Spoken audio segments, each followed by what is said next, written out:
કેમ છો મિત્રો? ટેસ્ટ ઓફ રસોઈમાં તમારું સ્વાગત છે।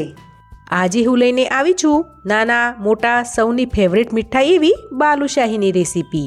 આ બાલુશાહી તમે ઘરે એકદમ બજાર જેવી ખસ્તા અને રસભરેલી બનાવી શકો છો। તો ચાલો રેસીપી શરૂ કરીએ। બાલુશાહી બનાવવા માટે અહીં મેં 2 વાટકી અને વજનમાં 300 ગ્રામ જેટલો મેદો લીધો છે। હવે આ મેદાને આપણે ચાળી લઈશું। અહીં તમે અડધો મેદો અને અડધા ઘઉંના લોટનો ઉપયોગ કરીને પણ બાલુશાહી બનાવી શકો છો, પરંતુ મેદામાંથી બનતી બાલુશાહીનું રિઝલ્ટ એકદમ પરફેક્ટ આવે છે। હવે તેમાં 1 પિંચ જેટલું મીઠું એડ કરશું, જેથી આપણી બાલુશાહીનો ટેસ્ટ એકદમ વધી જાય। હવે મેં અહીં 1 મોટી ચમચી જેટલી સોજી લીધી છે, જેને આપણે મેદા જોડે એડ કરી દઈશું। હવે 1 ચમચી બેકિંગ પાવડર તેમજ 1/4 ચમચી જેટલો બેકિંગ સોડા એડ કરશું અને સાથે બાલુશાહીનો ટેસ્ટ ઇન્હેન્સ કરવા માટે અહીં મેં 1 ચમચી જેટલું ફ્રેશ દહીં લીધું છે। અહીં આપણે વધુ પડતા ખાટા દહીંનો ઉપયોગ નથી કરવાનો, તમે અહીં દહીંને સ્કીપ પણ કરી શકો છો। હવે અહીં મેં જે વાટકીના માપથી મેદો લીધો હતો તે જ વાટકીના માપથી અડધી વાટકી જેટલું આ રીતનું ઘટ્ટ ઘી લીધેલું છે। અહીં આપણે ઘી આ રીતનું થીજેલું જ લેવાનું છે।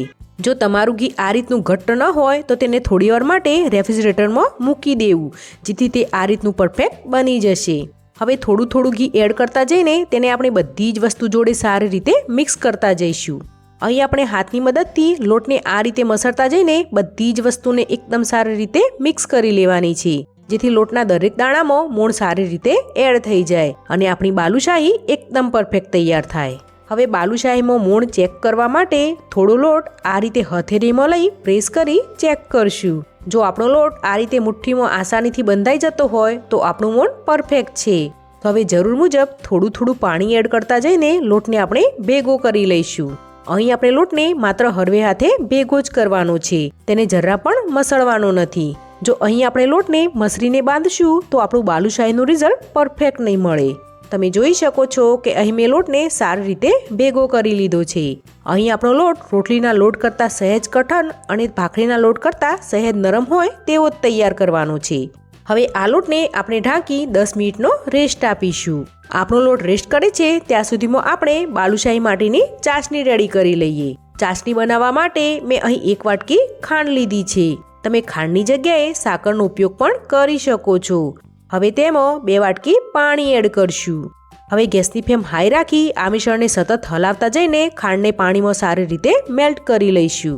ખાંડ પાણીમાં સારી રીતે મેલ્ટ થઈ જાય એટલે તેમાં થોડા કેસરના તાર એડ કરશું અને સાથે બાલુશાહીનો કલર એકદમ સરસ ઓરેન્જ આવે તે માટે તેમાં 1 પિંચ જેટલો ઓરેન્જ ફૂડ કલર પણ એડ કરશું। અહીં તમે કલરને સ્કીપ પણ કરી શકો છો। હવે ગેસની ફ્લેમ મીડિયમ ટુ લો કરી દઈશું અને ફ્લેવર માટે અડધી ચમચી જેટલો એલચી પાવડર એડ કરશું અને તેને ચાસણીમાં સારી રીતે મિક્સ કરી દઈશું।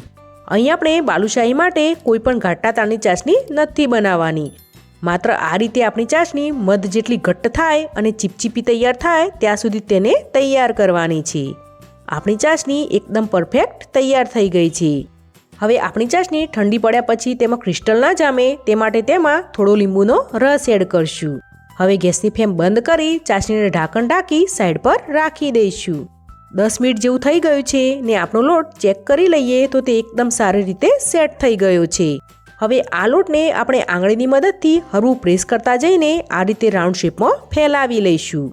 હવે ચપ્પા વડે તેને 4 પીસમાં કટ કરી લઈશું અને ત્યારબાદ એક ઉપર એક પીસ રાખી ફરીવાર આંગળીઓની મદદથી લોટને ફેલાવી લઈશું।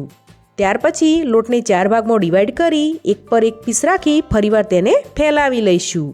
અહીં આપણે આ પ્રોસેસને ઓછામાં ઓછી 6 થી 7 વાર કરવાની છે, જેથી આપણી બાલુશાહીની અંદર એકદમ સરસ લેયર તૈયાર થશે અને બાલુશાહી ચાસણીને સારી રીતે એબ્ઝોર્બ કરી શકશે। હવે આ લોટને આપણે આ રીતે રાઉન્ડ શેપમાં ફોલ્ડ કરી તેનો આ રીતનો રોલ તૈયાર કરી લઈશું। હવે છરી કે ચપ્પાની મદદથી લોટના આ રીતના મીડિયમ સાઇઝના પીસ કટ કરી લઈશું।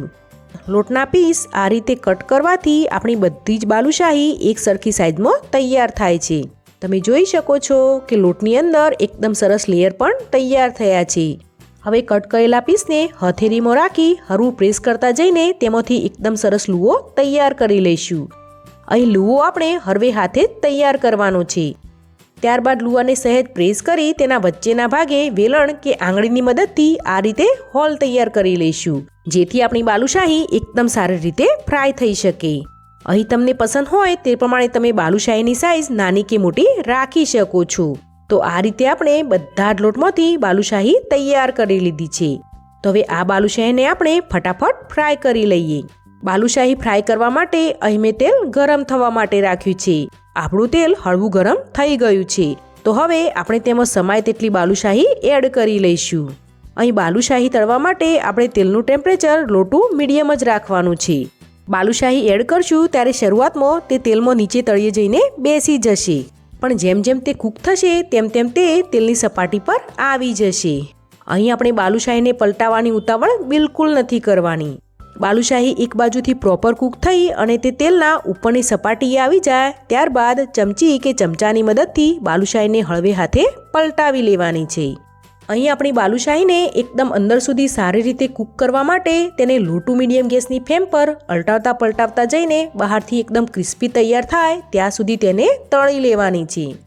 અહીં જો બાલુશાહીને કૂક કરવા માટે તેલનું ટેમ્પરેચર હાઈ રાખશો તો બાલુશાહી બહારથી તો લાલ થઈ જશે પરંતુ અંદરથી તે કાચી રહી જશે. માટે બાલુશાહીને હંમેશા લો ટુ મીડિયમ ગેસની ફ્લેમ પર જ ફ્રાય કરવી. 15 થી 20 મિનિટ જેવું થવા આવ્યું છે ને આપણી બાલુશાહી એકદમ સારી રીતે ફ્રાય થઈ ગઈ છે. તેનો કલર પણ હળવો ગોલ્ડન બ્રાઉન આવી ગયો છે. તો હવે આ બાલુશાહીને આપણે એક ડીશમાં કાઢી લઈશું. તો આ રીતે આપણે બધી જ બાલુશાહી ફ્રાય કરી લઈશું. ક્યારેક ઘરે મહેમાન આવવાના હોય ત્યારે તમે આ રીતે બાલુશાહીને ફ્રાય કરી સ્ટોર કરીને પણ રાખી શકો છો. અને જ્યારે બાલુશાહી સર્વ કરવાની હોય ત્યારે તેને ફટાફટ હુંફાળી ચાસણીમાં એડ કરી 1 થી 2 મિનિટની અંદર જ તેને સર્વ કરી શકો છો.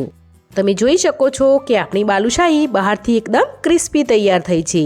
તો આ રીતે આપણે બધી જ બાલુશાહીને ફ્રાય કરી લઈશું. હવે બાલુશાહી હળવી ઠંડી થાય એટલે તેને સહેજ હુંફાળી એવી ચાસણીમાં એડ કરી દઈશું અને તેને ચાસણી વડે સારી રીતે કોટ કરી લઈશું. 1 મિનિટ બાદ બાલુશાહીને પલટાવી ફરીવાર તેને 1 થી 2 મિનિટ માટે ચાસણીમાં રહેવા દઈશું. ત્યારબાદ બાલુશાહીને આપણે ચાસણીમાંથી કાઢી લઈશું. જો તમારી બાલુશાહી પરફેક્ટ તૈયાર થઈ હશે તો તે 2 મિનિટમાં જ ચાસણીને સારી રીતે એબ્ઝોર્બ કરી લેશે. તમે જોઈ શકો છો કે બાલુશાહી સર્વ કરવા માટે એકદમ તૈયાર છે. તો હવે તેને ફટાફટ સર્વ કરી લઈએ. અહીં બાલુશાહીને તમે પિસ્તાની કતરણ, કેસરના તાર, ચાંદીનો વરખ, કોપરાનું છીણ કે પછી તમારી મનપસંદ રીતે ગાર્નિશ કરી શકો છો. તો જોઈને જ મોઢામાં પાણી આવી જાય તેવી આપણી બાલુશાહી તૈયાર છે. બાલુશાહી તમને તોડીને બતાવું તો બાલુશાહીની અંદર ચાસણી એકદમ સારી રીતે એબ્ઝોર્બ થયેલી જોવા મળે છે. જો તમને આજની મારી રેસીપી પસંદ આવી હોય તો મને કમેન્ટ કરવાનું ભૂલતા નહીં. અને હા, મારી ચેનલને લાઈક કરી ફ્રેન્ડ અને ફેમિલીમાં વધુને વધુ શેર કરજો. અને આ રક્ષાબંધન પર બાલુશાહી બનાવવાનું ચૂકતા નહીં. તો ફરી મળીશું કોઈ નવી રેસીપી સાથે. ત્યાં સુધી આવજો.